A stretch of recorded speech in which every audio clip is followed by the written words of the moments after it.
Buenos días, buenas tardes, buenas noches. Mi nombre es Carlos Suazúa y esto es Un Divertimento Serio. Hola, ¿qué tal a todos los que me escuchan el día de hoy? En este capítulo vamos a hablar un poco sobre la psicología, pero no la psicología en el sentido de lo que hablan los psicólogos, sino más bien he recopilado un par de citas, o más bien bastantes citas, que solo están en los escritos. Aclaro este punto porque evidentemente no es el único lugar donde Lacan ha hablado sobre la psicología o toma en cuenta algo de la psicología. Sin embargo, es para mí de vital importancia lograr que podamos ir caminando junto con Lacan para intentar ver un poco de cuál es la perspectiva o en qué sentido Lacan retoma a la psicología cuando la nombra. Esto debido también al creciente fenómeno, no sé cómo suceda en otros países, pero hay un fenómeno muy curioso donde, si bien el psicoanálisis, que no es de orientación lacaniana, ha estado siempre bajo el influjo de la psicología, en los últimos años se ha notado que el psicoanálisis lacaniano parece que está abanderado por una cierta área de la psicología, lo cual lo único que podría provocar y que seguramente ya está provocando sería su fracaso. En el texto titulado Seminario sobre la carta robada, que está en la página 61 de los escritos, Lacan menciona lo siguiente. Por haber abandonado su examen, los psicoanalistas encuentran aquí un punto de atracción más para la confusión psicologizante en que recaen constantemente, algunos deliberadamente. Un primer acercamiento en el que Lacan logra mostrar un poco de la situación del psicoanálisis de su época y que seguramente es parte de la nuestra igual. Mientras que Lacan habla a los psicoanalistas en general, debido a que en ese momento como tal no existían lacanianos, podemos ir viendo que sí, efectivamente, hubo ciertas áreas, como lo vimos en el capítulo de Encuadre, en el que los psicoanalistas se vieron atraídos por esta confusión psicologizante. No me detendré mucho, pero basta con retomar el pensamiento de Ernest Jones o de el mismo Heinz Hartmann, fundador junto con Loewenstein y Chris de la psicología del yo, para darnos cuenta de esta atracción que surge hacia la confusión psicologizante. Hay más de 1000 referencias en los escritos sobre la palabra psicológico, psicologizante, psicología. Solo he tomado algunas citas que me parecieron de vital importancia para poder ilustrar esta situación. En la página 120 de los escritos, en un texto llamado La agresividad en psicoanálisis, hay una cita que dice: las dificultades teóricas con que tropezó Freud nos parecen depender, en efecto, de ese espejismo de objetivación heredado de la psicología clásica, que constituye la idea del sistema percepción-conciencia. Bueno, tenemos ahí que no es solo la psicología clásica, sino la psicología constituida como tal, que siempre va en búsqueda de este espejismo de objetivación, ¿no? Esta suerte de cosificación de lo subjetivo para plantear sus estadísticas y tablas y este tipo de detalles. Lacan, en un texto que se llama Intervención sobre la transferencia, en la página 211, hace un hincapié muy interesante. Comienzo la cita, voy a irla interrumpiendo para irla discutiendo. Si Freud tomó la responsabilidad contra Hesíodo, para quien las enfermedades enviadas por Zeus avanzan hacia los hombres en silencio, de mostrarnos que hay enfermedades que hablan y de hacernos entender la verdad de lo que dicen, parece que esta verdad, a medida que se nos presenta más claramente, su relación con un momento de la historia y con una crisis de las instituciones, inspira un temor creciente a los practicantes que perpetúan su técnica. Aquí se está refiriendo a los psicoanalistas. Continúo la cita. Los vemos, pues, bajo toda clase de formas que van desde el pietismo hasta los ideales de la eficiencia más vulgar, pasando por la gama de propedéuticas naturalistas, refugiarse bajo el ala de un psicologismo que, cosificando al ser humano, llegaría a desaguisados al lado de los cuales los del cientificismo físico no serían sino bagatelas. Aquí Lacan justamente hace un toque, hace una puntuación muy particular hacia la gente que practica el psicoanálisis, donde que pareciera que en esta cosificación al ser humano se hace una llegada sin contratiempo al psicologismo, ¿no? A estas propedéuticas naturalistas que tendrían que venir con una suerte de ortopedia, todo esto que en psicología se menciona mucho que tiene que ver con adaptar al sujeto a la sociedad. Y que bueno, aquí Lacan justamente está puntuando esta situación para de alguna manera mostrar que el psicoanálisis tendría que ver con otra cosa. Algo muy particular de la psicología es que habla de la percepción, conciencia y bueno, debido a que la psicología también va en búsqueda de la adaptación del sujeto, en función y campo de la palabra y del lenguaje en psicoanálisis, Lacan en la página 245 menciona lo siguiente. Por eso nada podría extraviar más al psicoanalista que querer guiarse por un pretendido contacto experimentado de la realidad del sujeto. Bueno, aquí ya de entrada está hablando de que esta parte de la experimentación a nivel de la supuesta realidad, bueno, eso concerniría a la psicología, pero que los psicoanalistas tienden a extraviarse, ¿no? Podrían extraviar aún más a los psicoanalistas si están pretendiendo generar este tipo de prácticas psicologizantes. Y continúa Lacan, este camelo de la psicología intuicionista, incluso fenomenológica, ha tomado en el uso contemporáneo una extensión bien sintomática del enrarecimiento de los efectos de la palabra en el contexto social presente. Pero su valor obsesivo se hace flagrante con promoverla en una relación que, por sus reglas mismas, excluye todo contacto real. Un poco más adelante en este mismo texto, Lacan va a hacer énfasis en algo verdaderamente fuerte, que tiene que ver con Pierre Janet.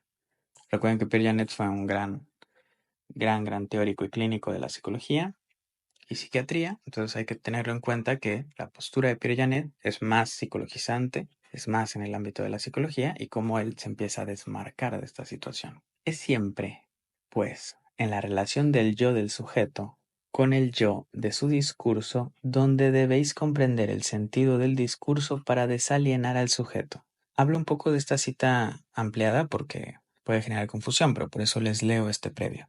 Pero no podréis llegar a ello si no os atenéis a la idea de que el yo del sujeto es idéntico a la presencia que os habla.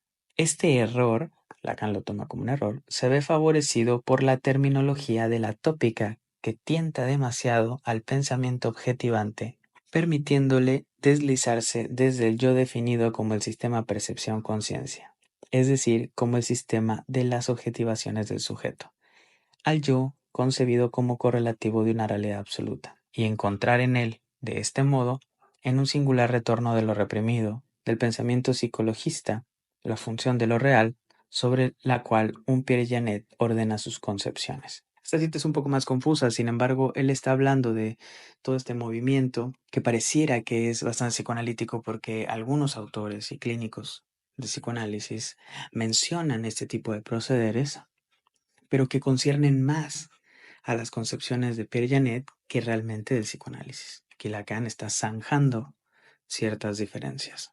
Más adelante, en el mismo texto de Función y Campo, en la página 293, Lacan va a mencionar lo siguiente. Semejante deslizamiento solo se operó por no haber reconocido que en la obra de Freud la tópica del ego, del id y del superego, o sea, el yo, el ello y el superyo, está subordinada a la metapsicología, cuyos términos promueve él en la misma época y sin la cual pierde su sentido. Así se inició el camino de una ortopedia psicológica que no ha acabado todavía de dar sus frutos.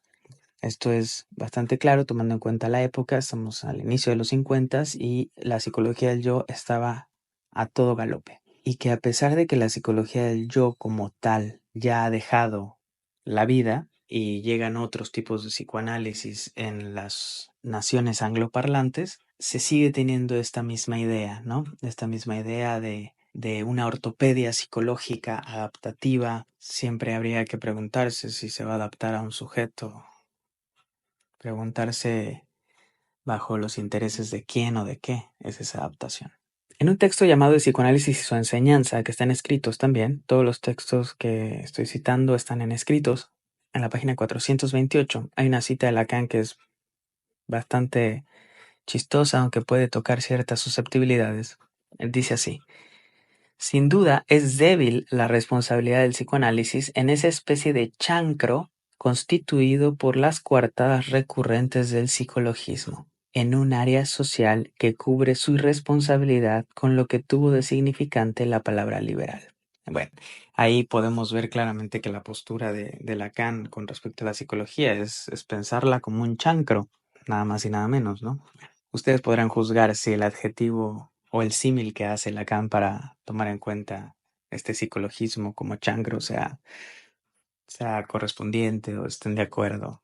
En otro texto llamado Situación del psicoanálisis en 1956, Lacan hace una puntuación bastante interesante de lo que está notando el psicoanálisis de su época y que, bueno, hoy sabemos que gran parte del campo clínico del psicoanálisis está tomado por estas cuestiones. Se encuentra aquí la coyuntura, estoy en la página 459, se encuentra aquí la coyuntura por la que el psicoanálisis se pliega hacia el behaviorismo, cada vez más dominante en sus tendencias actuales. Ese movimiento está sostenido, como se ve, por condiciones sociológicas que desbordan el conocimiento analítico como tal. Lo que no podemos dejar de decir aquí es que Freud, previendo concretamente esta colusión con el behaviorismo, la denunció por anticipado como la más contraria a su vía. Bueno, aquí él toma a Freud para sostenerse, pero no cita a Freud. Sin embargo, podemos ver la postura de Lacan frente a esto, ¿no? O sea, todo este behaviorismo, todo este conductismo, toda la psicología actual que está manejada evidentemente por lo conductual, incluso como definición, la psicología se entiende como la ciencia que estudia la conducta o el comportamiento humano. Podemos ver que Lacan pone ahí una zanja y dice, bueno, el psicoanálisis no va para allá, a pesar de que se esté yendo para allá. ¿A qué voy? Que el psicoanálisis no está del lado de lo conductual, no está del lado de la conducta como tal, y sin embargo los psicoanalistas han ido acercándose, coqueteando con estas ideas psicologistas y conductuales. Sobre esta regresión, bien interesante, menciona, se reconoce aquí un espejismo trasnochado que la psicología de introspección más académica había rechazado ya como insostenible. Esa regresión es celebrada, sin embargo, como un retorno al redil de la psicología general. Todo este psicoanálisis que trabaja con la psicología asociacionista y fenomenológica y que termina por degradar el estatuto del psicoanálisis a una psicología o hacer la práctica psicoanalítica congruente con los parámetros de la psicología general, que sería y que es y sigue siendo, pues, un fracaso del psicoanálisis. Y bueno, hay un texto que se llama La dirección de la cura y los principios de su poder, donde ahí Lacan francamente lo menciona, está en la página 593, y dice, decir que la doctrina freudiana es una psicología es un equívoco grosero. Bueno, ahí no hay mucho que comentar, es algo bastante puntual que deja bien delimitada la postura. En otro texto llamado Un silabario a posteriori, que está en la página 686, está hablando sobre Jones, que triunfa sin duda con el poder dentro de la IPA, y dice, se le perdonará no remediar el peligro que va a surgir desde más acá, precisamente desde esa psicologización con que la práctica del psicoanálisis va a entorpecerse más y más en oposición al descubrimiento de Freud. Aquí claramente Lacan muestra cómo la psicologización en la práctica psicoanalítica no solo no tendría nada que ver, sino que entorpece al psicoanálisis en sus desarrollos y que al mismo tiempo está en oposición al descubrimiento de Freud. En el texto Subversión del sujeto y dialéctica del deseo, en la página 765, Lacan puntúa lo siguiente, para decirlo elípticamente, que el deseo sea articulado es precisamente la razón de que no sea articulable. Entendemos, dos puntos, en el discurso que le conviene, ético y no psicológico. Aquí él vuelve a hacer una puntuación que cuando estamos hablando de cosas psicoanalíticas, que en este caso está hablando del deseo, tendrá que ver con lo ético y no con lo psicológico. Y lo ético en un punto de vista evidentemente incluso filosófico, hablando de ética, que él va a tomar a Sade y otras cosas de las cuales no voy a profundizar, no es el momento, pero para que tengamos en cuenta que él marca esta diferencia, ¿no? Tiene que ver con lo ético y no psicológico. Es importante tener en cuenta que cuando los psicólogos hablan de la ética y de la ética del psicólogo, no están hablando de la ética como una reflexión filosófica. Están hablando con sus supuestos deontológicos sobre su práctica, cosa que hay que tenerlo en cuenta porque en psicología más bien se usa una moral y no una ética.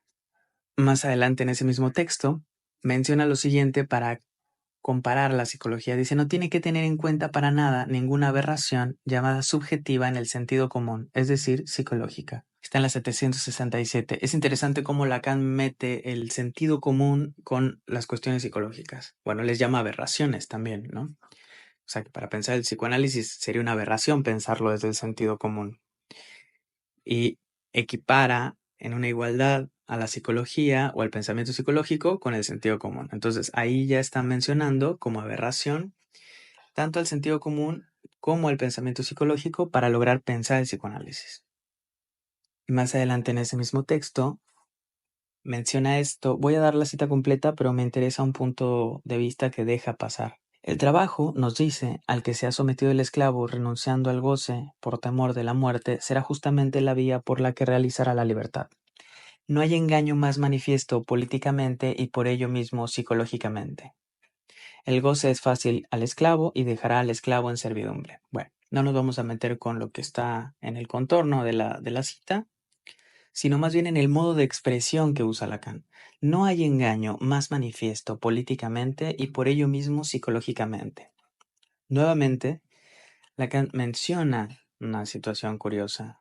Está hablando de un engaño y está hablando desde un punto de vista político, pero al mismo tiempo lo relaciona con el psicológico, lo que nos deja tal vez a plantearnos o preguntarnos qué relación tiene la psicología con lo político, que eso podríamos encontrarlo en los recorridos de Michel Foucault, sin duda alguna.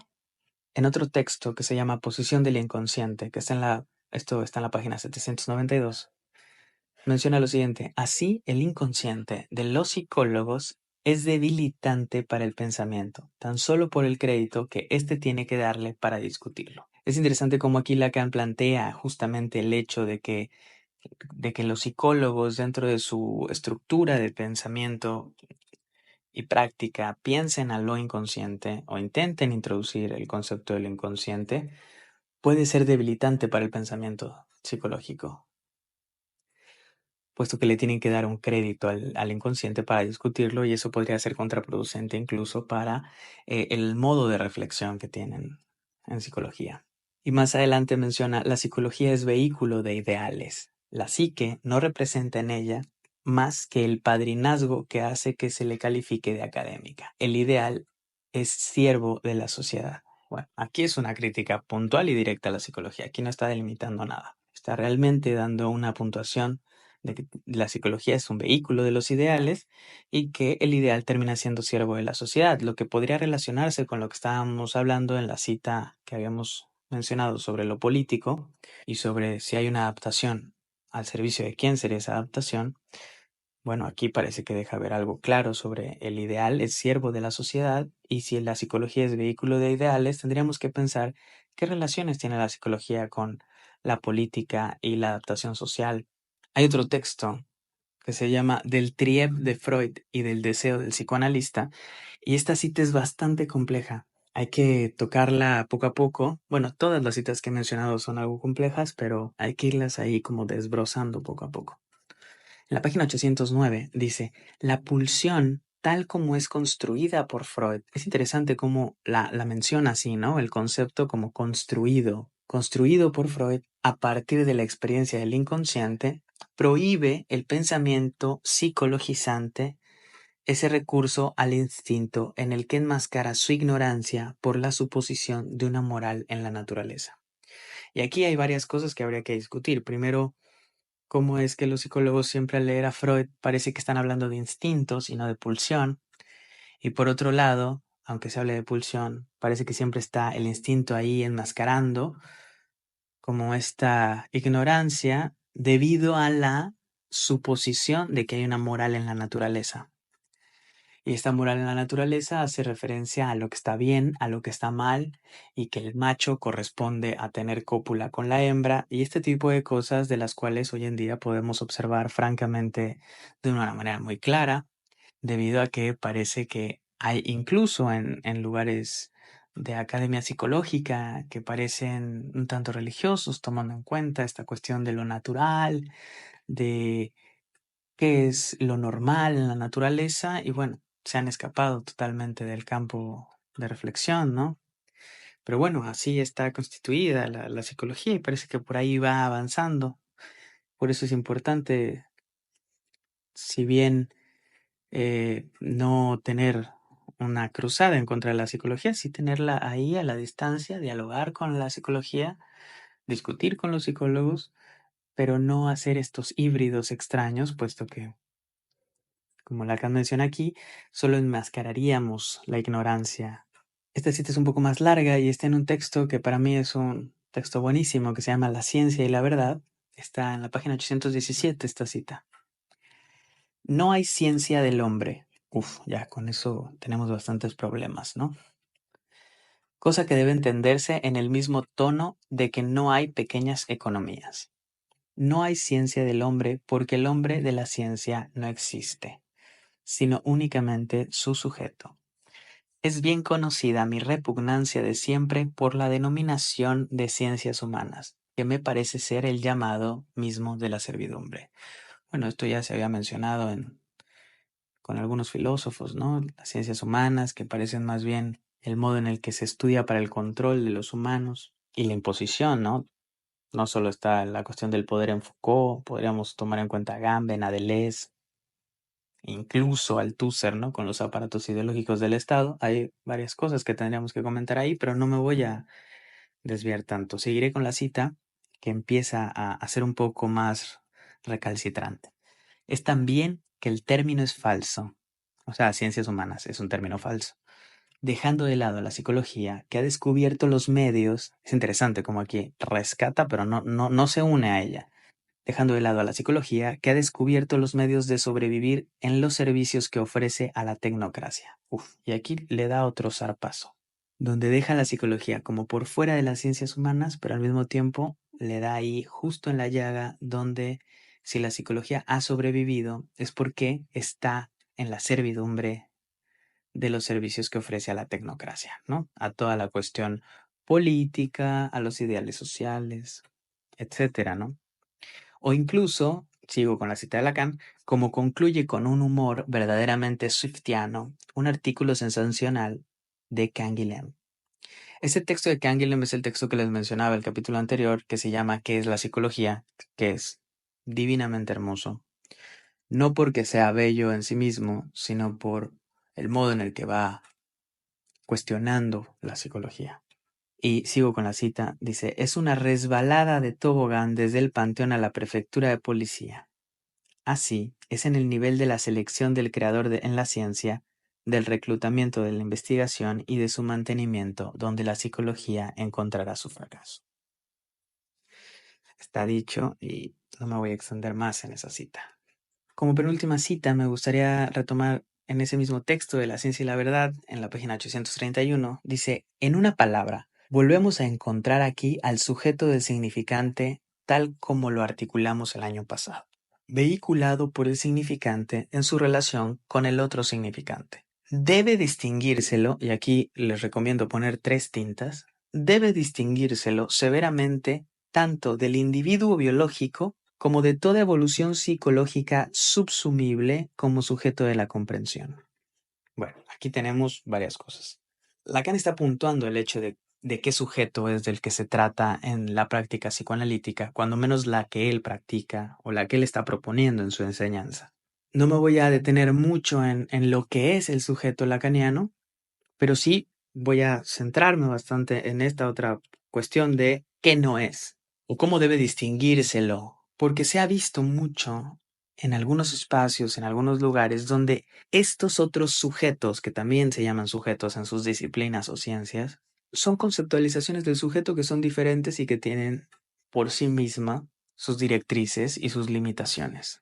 Entonces Lacan está siendo bastante congruente diciendo que cuando menos lo que él va a tomar como sujeto se distingue severamente, como dice la cita, severamente uno del individuo biológico.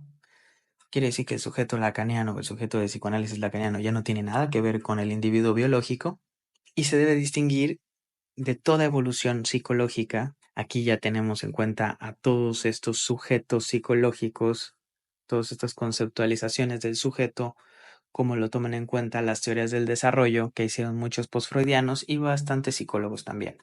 Y además tiene que ser distinguible del sujeto de la comprensión. Entonces, recapitulo. El sujeto del psicoanálisis propuesto por Lacan, ese sujeto no tiene nada que ver con el individuo biológico, con aquel sujeto psicológico de la evolución del desarrollo, en las teorías del desarrollo, y tampoco tiene que ver con el sujeto de la comprensión, que sería el de las ciencias cognitivas. Si bien esto no nos aclara del todo, cuando menos en este pequeño podcast, cuál es el sujeto que está proponiendo Lacan, sí nos está advirtiendo de cuál no es. Pregunta interesante tomando en cuenta que si todos estos sujetos que les mencioné, el biológico, el de la evolución psicológica y el de la comprensión, no son el sujeto del psicoanálisis lacaniano, la pregunta sería por qué es que sigue habiendo confusión. Y por último, una cita que es en la 832, donde nada más es una frase, donde él usa la expresión psicologizarlo, es decir, desconocerlo. Ahí parece que Lacan es bastante recalcitrante cuando está hablando de la psicología, como lo hemos visto en todas estas citas, y como en esta última ya lo toma en cuenta como una equivalencia. Psicologizar quiere decir desconocer. Tal vez nuestros queridos compañeros psicólogos no estén muy de acuerdo con estas propuestas de Lacan o con esta visión que tiene Lacan y algunos otros. Sin embargo, es importante tenerlo en cuenta para poder delimitar las epistemologías de fondo que están tanto por un lado en la psicología y por otro lado en el psicoanálisis y que no se mezclan. Tal vez podremos tener diálogo. Y claro que tenemos que tener diálogo en un trabajo interdisciplinario, por ejemplo. Claro que tenemos que tener diálogo el psicoanalista con el psicólogo y el psiquiatra. Todos tenemos que tener diálogo, pero siempre teniendo en cuenta que cada campo de práctica tiene su propia fundamentación, su propia estructura teórica, práctica, clínica y que debemos tomarlo en cuenta, ¿no? Porque, por ejemplo, en la penúltima cita que les di, evidentemente el psicólogo de la escuela estará hablando de un tipo de sujeto y el doctor de ese mismo infante, pongamos el ejemplo de un infante que llega a la consulta y es mandado por el psicólogo de la escuela y viene medicado el niño por un neurólogo, ¿no? Entonces tenemos que tener en cuenta de que el sujeto con el que nos la vemos en la práctica analítica no es el mismo sujeto del que te va a estar hablando el neurólogo del infante, ni tampoco del sujeto del que estará hablando el reporte del psicólogo educativo, ¿no? Estamos hablando de tres cosas totalmente diferentes. Entonces hay que tener en cuenta estas diferencias para poder tener puentes de diálogo. No alejarnos, no hacer un ostracismo, sino más bien tenerlo en cuenta, estar advertidos para poder tener un trabajo interdisciplinario y no estar ajenos o exentos a estas diferencias. Bueno, vamos a dejar aquí por hoy. Espero que el podcast del día de hoy no haya sido muy cansado debido a las tantas citas que mencioné. Y si tienen alguna duda, comentario o algo que quisieran discutir, les agradecería que me mandaran un mensaje privado a Un Divertimento Serio en nuestra cuenta de Instagram o al correo suasua.carlos@yahoo.com. Vamos a despedirnos aquí. Agradezco mucho que me hayan escuchado. Hasta luego.